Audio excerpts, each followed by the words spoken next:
오직 예수님. 할렐루야. 아멘. 예수님밖에 없습니다. 아멘. 하나님의 말씀 전부 예수님의 생명, 성령님의 기 에너지, 삼위일체 하나님께 찬양과 경배와 영광을 세 세트로 돌립니다. 성경과학 설교입니다. 성경과학 통일장 힌도 포털에 가시면은 그동안 연구한 걸 다 보실 수 있습니다. 오늘은 특별 설교 37번째가 되겠습니다. 성경과학의 원리 16번째입니다. 오늘 설교 제목은 성경과학, 물리학을 통해 하나님을 찾아가는 12단계, 오늘 두 번째가 되겠습니다. 성경과학은 구조에 대해서 20회 이상 했고요. 그 다음에 성경과학의 원리, 제가 심혈을 기울이고 있습니다. 도표 20장이 제공됩니다. 교재 이 도표, 오늘 도표는 힌들 포털에 들어가시면, 힌들 교회 카톡방에 들어가시면 누구나 그냥 소유하게 됩니다. 자, 오늘 하나님의 말씀 마가복음 4장 28절, 물리학을 통해서 하나님을 찾아가는 길을 일반론적인 세계를 살펴보는 겁니다. 참 굉장히 소중한 말씀이죠. 예수님께서 농사 비유로 여러 가지를 설명하시는데, 처음에는 싹이 난다, 두 번째는 이삭이다, 세 번째는 충실한 곡식이다. 싹은 분별이 안 되죠. 이것이 벌인지 이것이 변지 무엇인지 모르죠. 이삭이 나와야 확실히 알게 됩니다. 그러나 그 이삭은 성장하죠. 이것은 곡식 열매가 될 때 이 농사는 완성됩니다. 이것은 만물의 어떤 이치를 보여주고, 우리가 연구할 때, 성경을 연구할 때도 세 가지로 저는 봅니다. 구약은 율법은 싹과 같은 것이요, 신약의 복음은 이삭과 같은 것이요, 예수님의 재림은 곡식, 완성 단계로 이렇게 비교도 해봅니다. 오늘 하나님을 찾아가는 물리학의 단계, 이제 도표를 보겠습니다. 물리학 하나님 찾는 12단계, 삼위일체 하나님을 찾아가는 길이다. 믿음 회복의 통로다 말씀드렸죠. 이와 같은 과학과 신학, 과학과 성경의 통합적인 이와 같은 연구 방법은 존 폴킹원이 아주 전문적으로 캠브리지 대학교 양자역학 교수였고, 그는 성경의 주교로 활동도 했습니다. 그래서 비교론으로 양자역학과 삼위일체를 비교하면서 입증하는 노력을 했습니다. 이와 같은 방법은 폴킹원의 아주 유명한 방법입니다. 예수님께서도 마태복음 13장 34절에 예수님께서 비유로 말씀하지 않고는 말씀하지 아니하셨다. 이 비유가 파라볼레, 비교라는 뜻이죠. 예수님이 이렇게 길을 열어주셨고, 저는 상징을 통해서 여러 번 말씀드립니다. 상징을 통해서 성경을 비교론적으로 지금까지 37년 동안 연구해 왔습니다. 성경기 해석하고요. 자, 지난 목요일날 했던 것 간단하게 살펴보겠습니다. 12인물을 통해서 봅니다. 첫째, 우주 물리학의 아인슈타인까지를 거시 세계 우주 물리학 이렇게 보는데, 이때는 저는 5명만 여기서 제가 소개를 합니다. 희미한 단계라, 싹의 단계라. 오늘 두 번째 이삭의 단계를 살펴보겠습니다. 프톨레마이오스가 천동설, 이것은 예수님 오시기 전에 타락과 비교된다. 그리고 코페르니쿠스의 지동설, 예수님의 진리를 선포함과 비교됩니다. 과학의 순서 일반은 좀, 복음의 순서 특별은 좀, 폴킹원이 아주 즐겨 쓰는 연구 방법입니다. 저도 뭐 이렇게 사용론으로 아주 즐겨 사용했죠. 이보다 한 단계 더 위가 비교론이 아니라 통합론이죠. 갈릴레이는 관성의 법칙, 관성의 법칙에 의해서 우주 별들이 떨어지지 않고 계속 돌고 있다. 변화를 싫어하는 중세 카톨릭의 특징과 영적으로 비교됩니다. 관성의 법칙은 한번 움직이면 계속 움직이고 싶어하는 어떤 다른 변화를 싫어하죠. 그때와 비교된다. 이렇게 살펴봤습니다. 존 뉴턴은 중력의 법칙이죠. 중력의 법칙은 최초의 성령님의 능력. 우리가 우주 만물에 네 가지 힘이 있다고 했습니다. 첫째는 중력, 두 번째는 전자기력, 세 번째는 강력, 네 번째는 양력입니다. 첫 번째 뉴턴의 최대의 법칙이죠. 그래서 이 중력의 법칙은 성령님의 능력과 성령의 힘이죠. 비교된다. 여기는 힘이 하지만은 이렇게 비교해서 하나님을 찾아가는 성경은 뭐 확실하게 밝히죠. 그러나 일반적 세계에서도 하나님을 찾아가는 어떠한 그 창조 세계를 우리가 연구를 이렇게 해볼 수가 있다. 그 다음에 아인슈타인은 광양자론이죠. 빛은 입자와 파동이다. 그래서 입자와 파동은 요한복음 1장에 예수님이 생명이시요 또 빛이라. 그 빛이 일반적 가운데 과학의 핵심이 대두가 됩니다. 빛이 입자와 파동이듯이 입자는 시공간적인 물질 세계거든요. 그 다음에 파동은 신의 세계거든요. 시공간이 없는. 그래서 예수님의 신성과 인성, 인성과 신성을 예수님께서 창조하신 만물 가운데서 우리가 발견하고 비교될 수 있다. 이렇게 농산을 말하면은 싹입니다. 여기까지는 과거를 통해서 확실하게 우리 삼일체, 성불론, 성자론, 성령론 이런 문제를 확신할 수는 없죠. 그런데 저는 희미한 시기다. 우주 물리학은 뭐 이렇게 한번 비교를 해보았습니다. 두 번째, 오늘 이제 과학자들이 나옵니다. 6분의 과학자들이 나오는데 막스 플랑크, 닐스 보어, 하이젠베르크, 와인버거, 그 다음에 그린과 슈워츠, 그 다음에 에드워드 위튼, 과학사의 찬란한 이름들입니다. 칼빈은 기독교 강요 2권 2장에서 과학에 대해서 하나님의 선물이다. 멸시하지 말아라. 멸시할 때 태만의 벌을 받는다. 강력하게 이야기했습니다. 과학에 대해서. 조나단 에드워드는 이 자연을 통해서 하나님의 전지전능성을 우리가 만날 수 있다.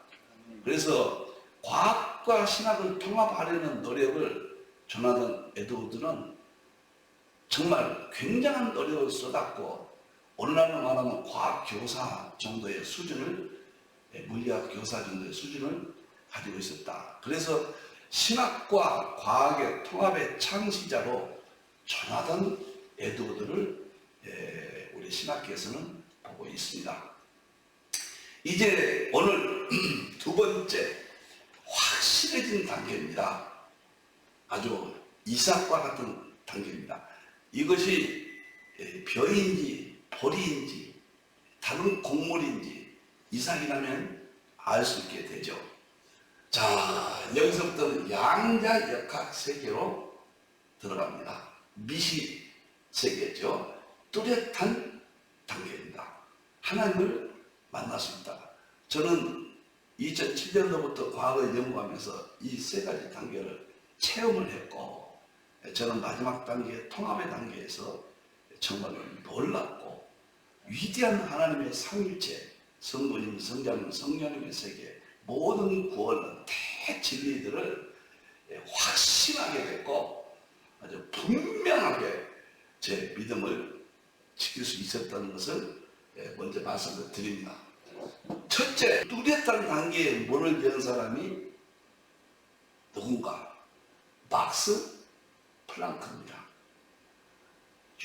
유명한 사람입니다. 이분은 1918년도에 노벨상을 받으신 분. 여기서부터는 다 노벨상을 받았죠. 오늘 두 번째 이분들은 대부분 다 노벨상을 받으신 분들입니다. 그래서 저는 노벨상을, 물론 아인슈타인도 받았지만 거시세계 우주물리학의 세계니까 여기에서 더 확실하게 미시세계, 양자역학의 세계, 삼위일체, 성불은, 성자는, 성령론, 모든 기독론, 종말론까지 확실하게 박혀집니다. 물론 여기서는 단계별로 가볍게만 타치하지만은 오늘 성경과학의 원리 나중에 가면은 여러 부분까지 밝혀지게 됩니다. 자, 그러면은 막스 플랑크부터 소개합니다. 물리학을 통해서 하나님을 찾아가는 일반인종 세계 여섯 번째 인물입니다. 이분은 정말 유명한 분입니다. 양자역학의 조상이라, 닐스 보어가 양자역학의 아버지라 그러거든요. 조상이라 왜 그러느냐? 양자역학의 태동을 이분으로부터 시작됩니다. 그래서 조상이라고 해요. 이 사람은 엔트로피 연력학 제1호 측의 전문가예요. 연력학 강의라는 책을 1897년도에 발표합니다.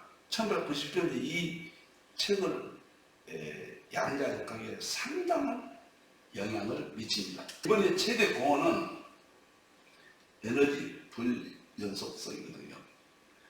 흑체 열 복사하는 연구 분야가 있습니다. 흑체 열 복사는 무슨 뜻이냐면은 빛이 있죠. 빛을 받은 물체가 그 빛을 다 받아들여요. 빛을 받은 물체는 다시 빛을 받고 열로 밖으로 내보냅니다.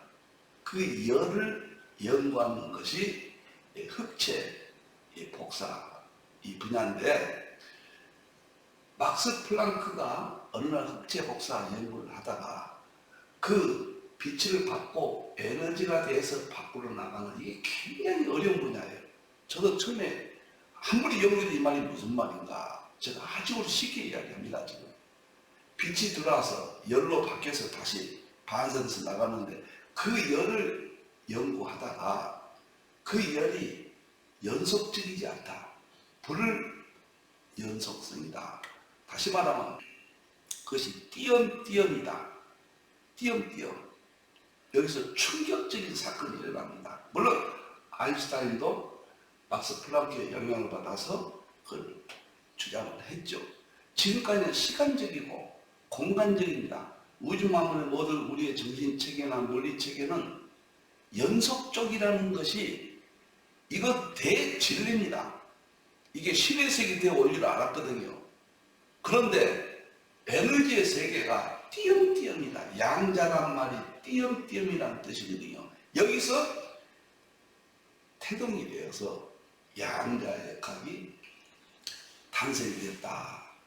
이렇게 물리학계에서는 주장을 합니다. 이것이 왜 중요하냐?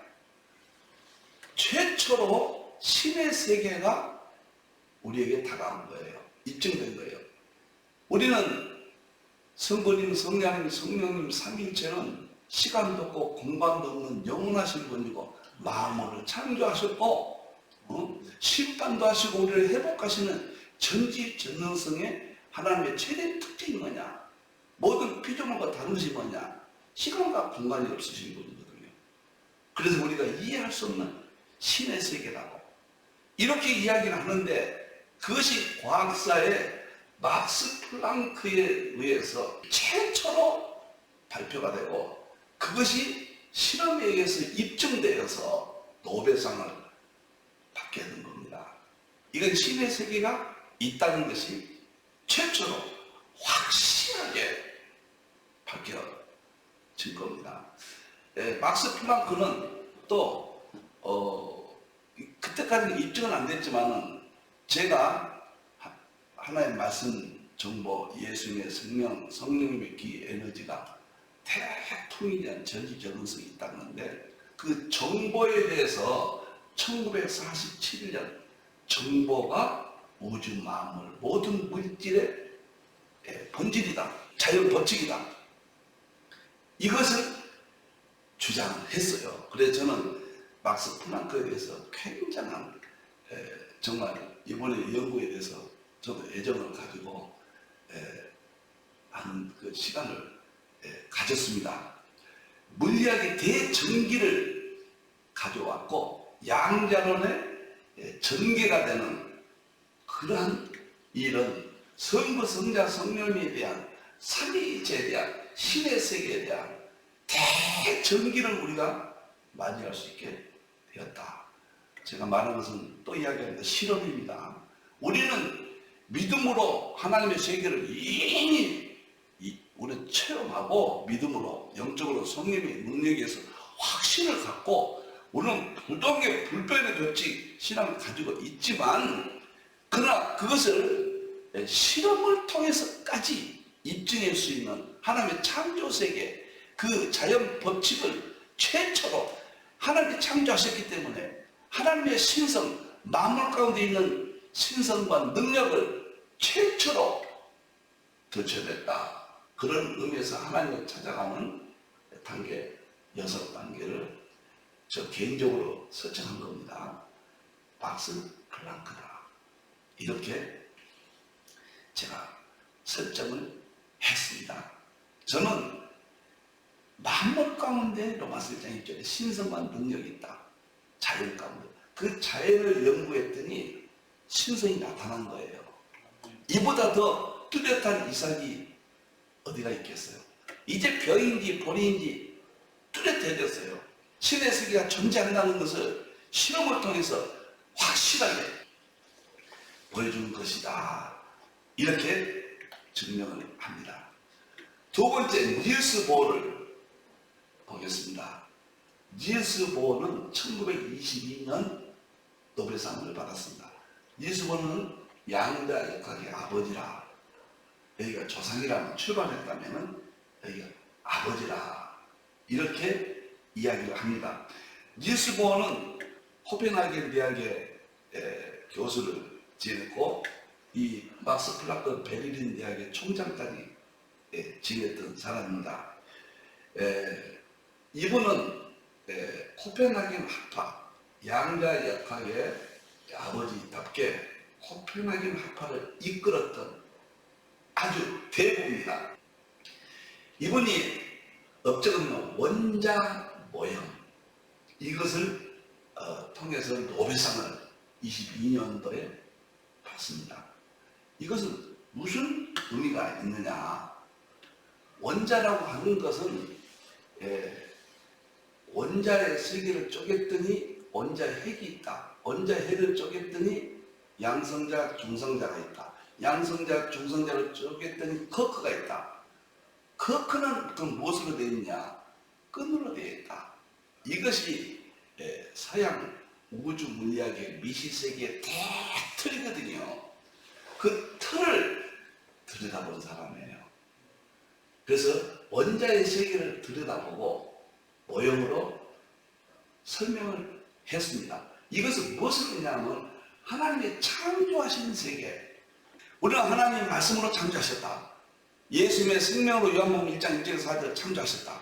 시편 33편 6절 성령님 입의 기로 만상을 이루셨다. 이건 믿음이었거든요. 그런데 창조하시고 나서 우리는 그 다음 단계가 어떻게 단계가 있는지 몰랐거든요. 그 물질로만 생각했는데 입자라는 과정이 모든 물질의 시작입니다. 그래서 입자의 세계를 이렇게 들여다보는 학자가 니엘스 보어예요. 하나님의 창조의 세계를 채찍 들여다봤어요. 원자 모형. 그래서 노벨상을 받았어요. 이것은 하나님이 창조하셨다. 누군가가 우리는 창조하셨다. 세상 사람들은 자연이 됐다. 또는 창조 누군가 신이 있어서 창조하셨을 것이다. 우리는 하나님으로 확신했지만은 그것을 과학적으로 입증한 사람이 뉴스보이. 그래서 저는 뉴스보이를 7단계 그렇게 설명을 합니다. 우리가 성부님, 성자님, 성령님, 삼위찬양 하나님의 창조를 실험을 통해서 입증할 수 있다. 지금까지는 믿음을 통해서 확신을 가졌는데 믿음이 무너지는 이 시대에 그 믿음을 회복하는 길은 이렇게 과학을 통해서 실험을 통해서 하나님의 창조의 세계를, 믿음의 세계를, 삼위일체의 세계를 입증할 수 있다. 저는 이 길이 마지막 길이라고 확신하는 겁니다. 그래서 칼빈도 조나단 에드워드도 과학을 그렇게 소중히 여겼던 거예요. 그래서 저는 창조의 세계, 특히 창세기 1장 2절에는 제가 하나님의 창조의 5가지 구조에서 이미 밝혔듯이 창세기 1장 1절에는 공허하고 혼돈하고 흑암이 있다. 이것이 창조 과정이거든요. 여기서는 자세히 설명 못하겠습니다. 입자의 세계의 특징이 혼돈하고 공허하고 흑암이 있다. 창세기 1장 2절을 들여다보는 거예요. 입증하는 거예요. 그래서 저는 우리 하나님께서 왜 지금 이렇게 열으실까? 물론 성령님께서 열으신 거죠. 오늘 이 시대가 마지막 때가 되었고 교회가 대혼란이 왔고 마귀 권세가 교회를 위협하고 또 주님 오실 때가 가깝기 때문에 성령님께서 다 이렇게 열어놓으신다. 저는 거기에 대해서 확신합니다. 우리는 삼위일체 성령님께서 열어놓으신 것을 우리는 보고 기록할 뿐이죠. 성령님이 다 지금 보여주시고 입증하시는 거예요. 그래서 저는 니스보를 7번째 물리학을 통해서 창조하신 자연세계를 통해서 하나님의 신성과 능력 찾아가는 7번째 단계다. 이렇게 생각을 했습니다. 8번째는 하이젠베르크예요. 독일이죠. 유명한 불확정성의 원리로 1932년도에 노벨상을 받았습니다. 양자역학의 완성자라 그렇게 말을 합니다. 그리고 양자역학하면 한 사람을 꼽는다면 하이젠베르크예요. 이 불확실성의 원리가 뭐냐 하면은 모든 물질의 근본은 입자와 파동으로 되어 있는데, 그래서 입자와 파동이 통합되어 있단 말이에요. 중첩되어 있고 얽혀 있단 말이에요. 그래서 입자의 시간을 알고자 할 때는 공간에 문제를 일으키고, 문제가 아니죠. 자연현상이죠. 공간을 알고자 할 때는 시간을 확정지을 수 없다는 불확정성의 원리, 양자의 세계, 이런 것을 원리로 제시했습니다. 그래서 그 혼란스러웠던 양자역학의 초기 논쟁들이 이제는 막을 내렸다. 이 사람의 그 최대 역전은 1927년도에 불확정성의 원리를 발표했고 검증을 거쳐서 32년도에 노벨상을 받았는데요. 이분의 처음에 발표된 행렬역학이라 그렇게 이름으로 발표를 했습니다. 이 하이젠베르크는 닐스 보어의 제자예요. 코펜하겐 학파의 핵심 멤버입니다. 불확정성의 원리가 확정됨으로써 참 놀라운 확정될 수 있는 것은 창세기 1장 2절에 혼돈하고 공허하고 흑암에 있다. 흑암이라는 건 어둠을 말하는 게 아니에요. 알 수가 없다는 거죠. 그러한 불확정성의 원리로 그 설명이 100% 가능한 거예요. 그래서 창조의 세계를 창세기 1장 2절을 명쾌하게 입증을 했다. 하나님의 창조의 세계의 특징을 명쾌하게 입증을 했다. 이렇게 과학과 성경은 저는 통합을 이렇게 주장합니다. 이것은 비교는 형식을 갖췄지만 여기서부터는 통합이죠. 그래서 우리 성경은 이대하고 영원한 진리라고 믿어왔던 우리의 교회에서의 역사가 너무도 자랑스럽고, 우리 교회가 혼란 속에 있지만은 하나님이 전지전능하신 하나님이 과학을 통해서, 실험을 통해서, 물리학을 통해서 기록된 모든 말씀들이 입증되는 이 사실을 깨닫고, 교회는 희망적이요 절대적이라는 것을 우리가 다시 한번 여기서 볼 수가 있습니다. 그 다음에 와인버그예요. 네 번째는 와인버그입니다. 와인버그는 참 우리나라와도 밀접한 관계가 있습니다. 살만 그리고 글래시오 함께 와인버그는 1979년도에 표준 모형으로 노벨상을 받습니다. 이 표준 모형이 뭐냐? 이제 입자론이 계속 발전하면서 이때 커크가 이때 주장이 됩니다. 그런데 와인버그는 이 표준 모형, 다시 말해 17개 입자를 통해서 우주 만물의 자연 법칙이라는 최초의, 역사상 최초의 이론을 발표합니다. 표준 모형은 12개의 기본 입자가 있다. 4개의 매개 입자가 있다. 그리고 1개는 힉스 입자가 있다. 마지막 1개 힉스 입자가 2014년도에 마지막 밝혀져서 노벨상을 또 받았죠. 그래서 최초의 물리학에서 우리는 하나님이 창조했다. 성경 기록으로 100% 만족하고 더 이상 우리는 필요 없습니다. 우리는 확실했습니다. 이 믿음으로 우리는 천국 갑니다. 그러나 세상 사람들은 믿지 않습니다. 그리고 교회가 점점 무너지면서 이러한 진리들이 점점 약해집니다. 이럴 때 하나님께서 마지막 때 창조의 세계, 하나님의 창조하신 자연세계, 자연 법칙들을 창조하셨는데 그것들을 성령님을 통해서 들춰내므로써 우리 교회가 회복되고 믿음이 회복되고 저 불신 세계까지 마지막 구원의 문을 열 수 있는 절대적인 계기를 저는 하나님을 찾아가는 12단계로 설명을 하고 있는 거예요. 이 표준 모형은 단점이 하나 있어요. 뉴턴이 말했던 그 중력의 법칙을 설명을 못합니다. 이 한 가지 문제 때문에 다음 단계로 또 완성은 넘어가게 됩니다.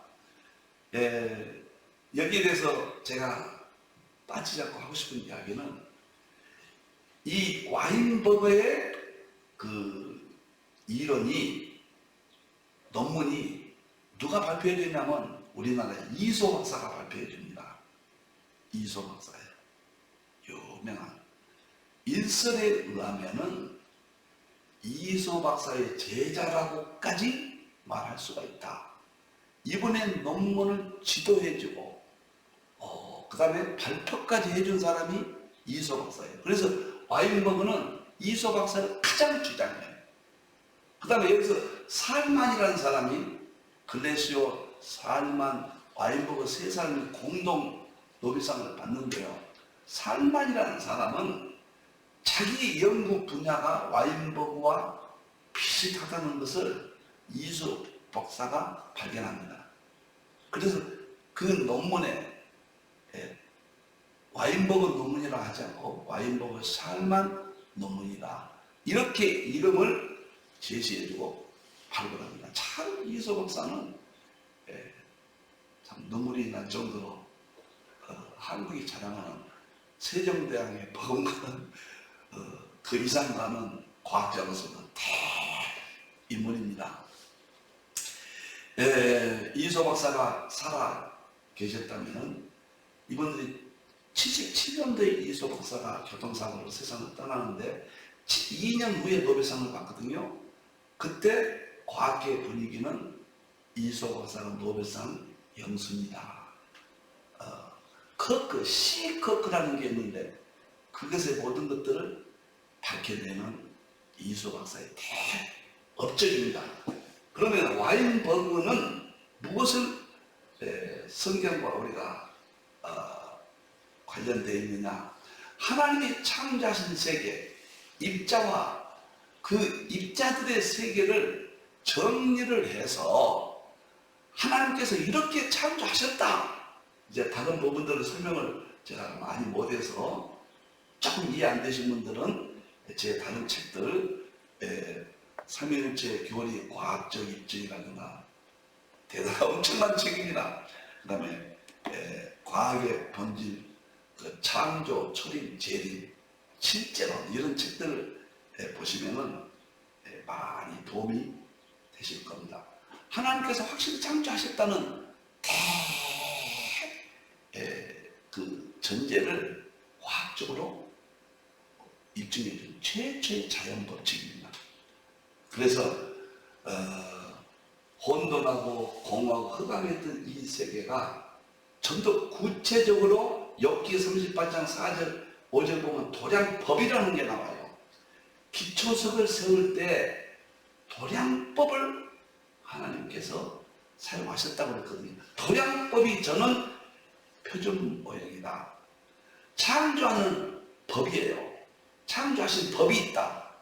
하나님께서 내가 마음으로 창조하는 어떤 법을 내가 가지고 있는데 내가 아느냐? 욥에게 제시하잖아요. 그 법이 뭐냐면 최초의 표준 모형이다. 이렇게 확신하고 여러 책에서 이런 분야에 대해서 제가 책을 썼고 더 뚜렷하게 계속해서 입증을 해갈 것입니다.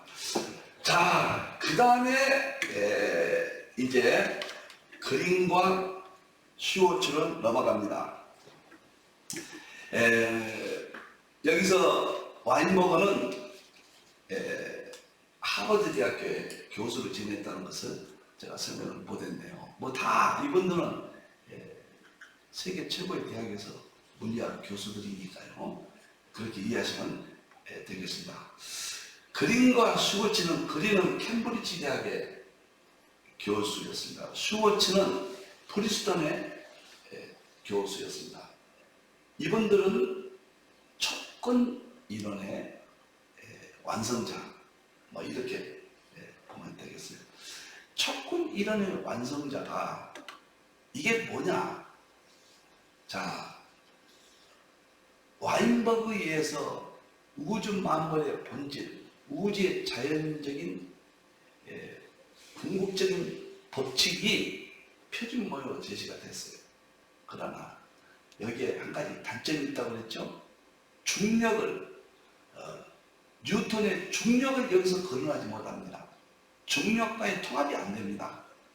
그래서 저건 대단한 거예요. 제가 와인버그의 최초 3분이라는 책을 읽고 충격을 받았습니다. 창세기 처음에 하나님 창조하신 세계의 시간적 초단위로 물리적으로 설명을 했는데요. 제가 그것은 창세기 1장 3장까지로 본 하나님 창조의 과학적 입증을 책에다가 자세히 발표를 할 것입니다. 원체 어려운 책들이에요.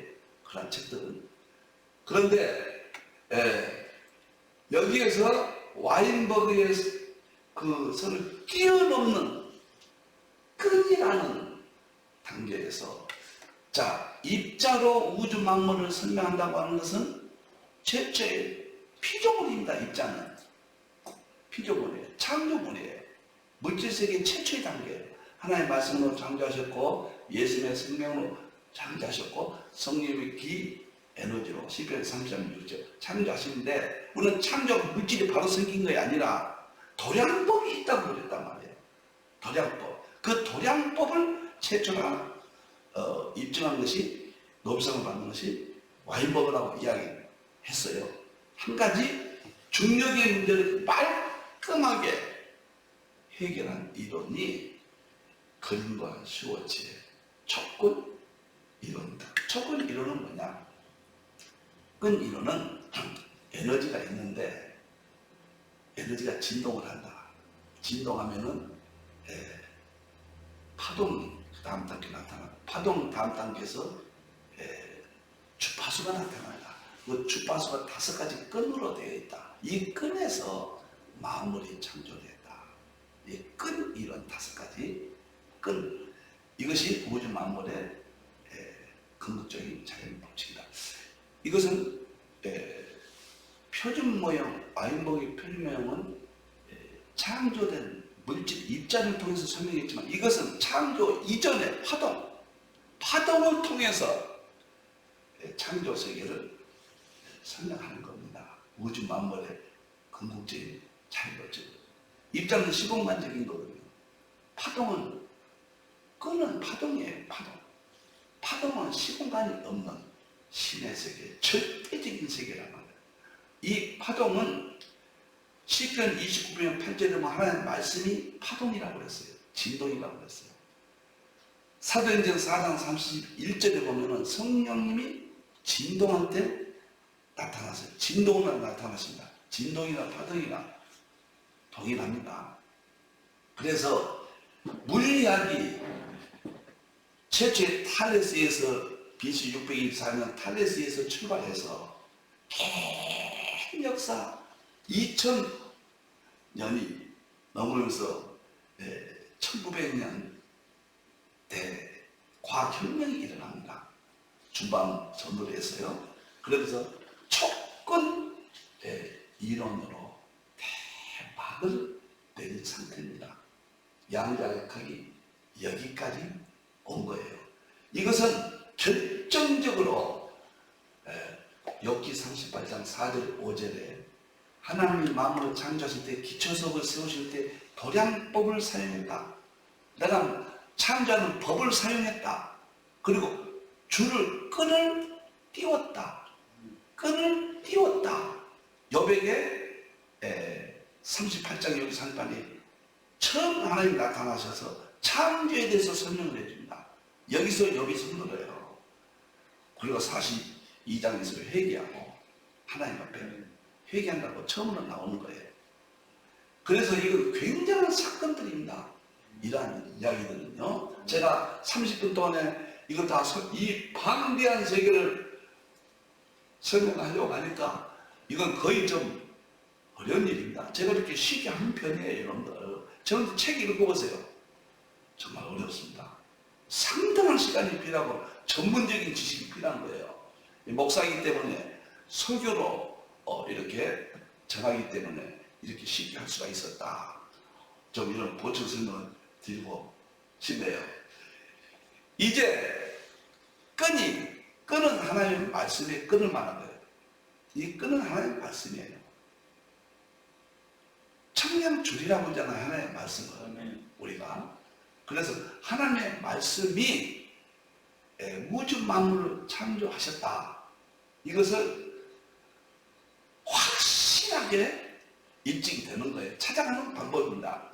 그런데 이 단계까지는 지금 서구에서 과학과 신학을 통합하는 쪽에서는 아직 제가 좀 조심스럽습니다만은 오지 못하고 있다. 저는 우리 아시아 한국 신학이 앞서가고 있다. 이 부분을 그렇게 말씀을 드릴 수가 있습니다. 여기 나온 이 이론들은 아마 처음으로 이렇게 설명되어지는 이론들이다.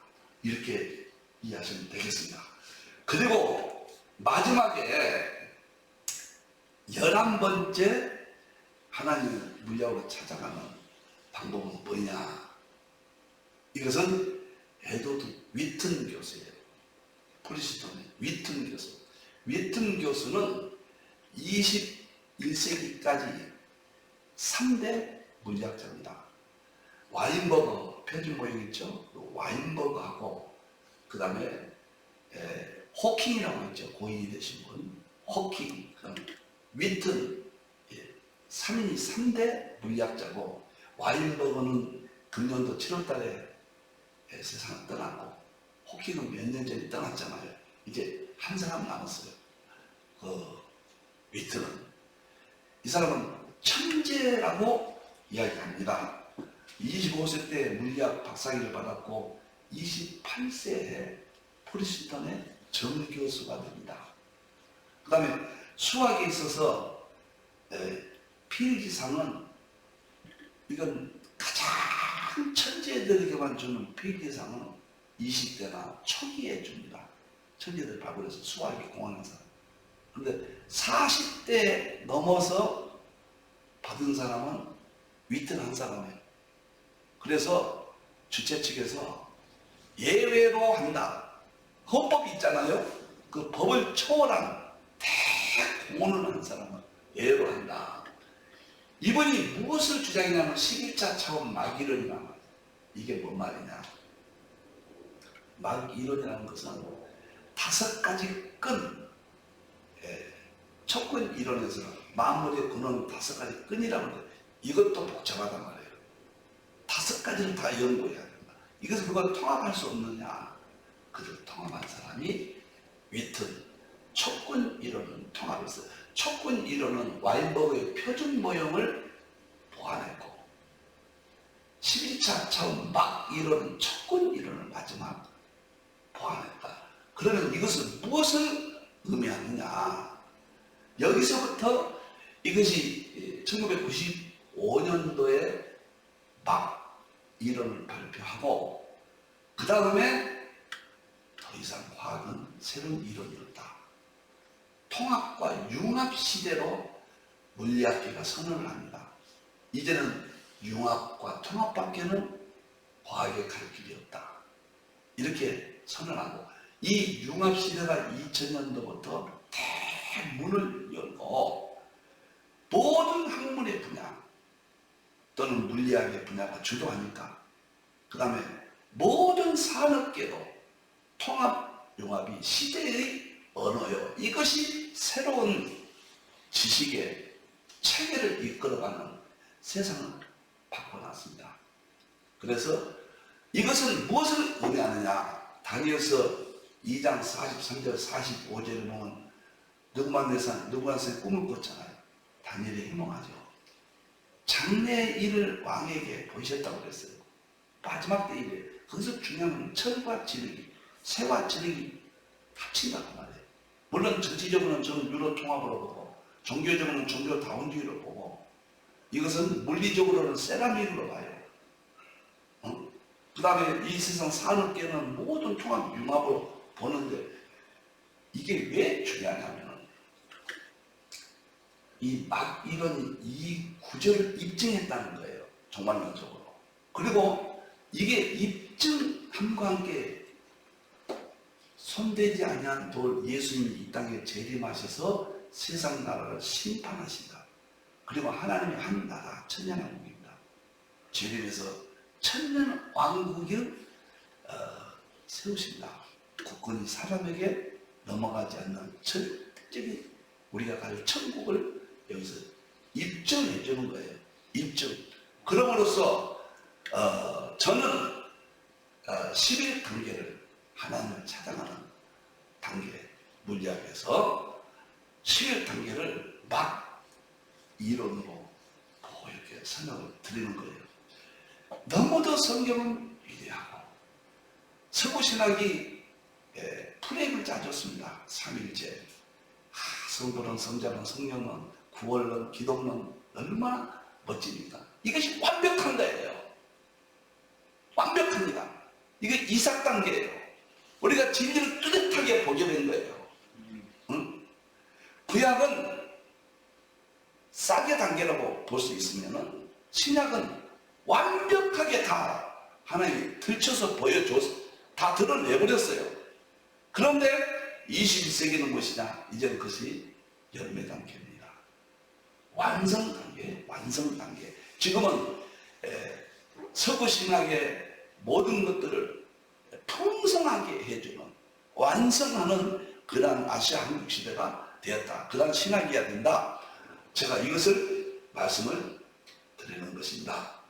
이제는 양자역학이 20세기 초에 태동돼서 100년이 지났지만 새로운 이론은 나오지 않았다.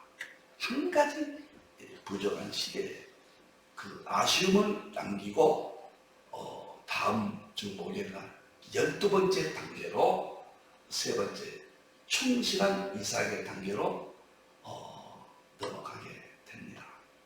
우리가 예수 믿는다는 것이 이렇게도 엄청난 행복하고 축복입니다. 나는 혼란 시대에 종교 다운이 나타나고 자유자들이 교회를 무너뜨리고 저 마귀의 영들이 이렇게 교회를 괴롭히지만 차별법이니 동성연애법이니 얼마나 우리를 무너뜨립니까? 그러나 하나님의 계획은 확실하게 하나님의 자신을 드러내므로 우리가 만날 수 있도록 일반 은총을 통해서 창조하신 자연의 법칙을 통해서 로마서 1장 20절 그 말씀대로 만물 가운데 신성과 능력 그것이 이러한 일반 은총의 사람들을 통해서 깨닫게 하시고 우리로 하여금 성경을 믿음으로 승리할 수 있도록 이렇게 이끌어 주십니다. 하나님께만 영광을 돌립니다. 기도하겠습니다. 하나님, 창조하신 세계를, 자연의 세계를, 하나님의 그 법칙들을 물리학이라는 일반 은총을 통해서 드러내심을 감사합니다. 하나님의 계획이요 성자 예수님께서 이루셨고 성령님께서 열어서 보여주셨습니다. 영광 받으시옵소서. 하나님 영광을 돌립니다. 믿음이 무너져간 이때 다시 회복시켜 주셨고 교회가 승리하고 대환란을 승리하고 주님의 영광에 들어가게 해 주시옵소서. 다시 오실 예수님의 이름으로 기도하옵나이다. 아멘. 예수 그리스도의 은혜와 하나님의 사랑하심과 성령님의 교통하심이 모인 무리들에게 있을지어다. 아멘.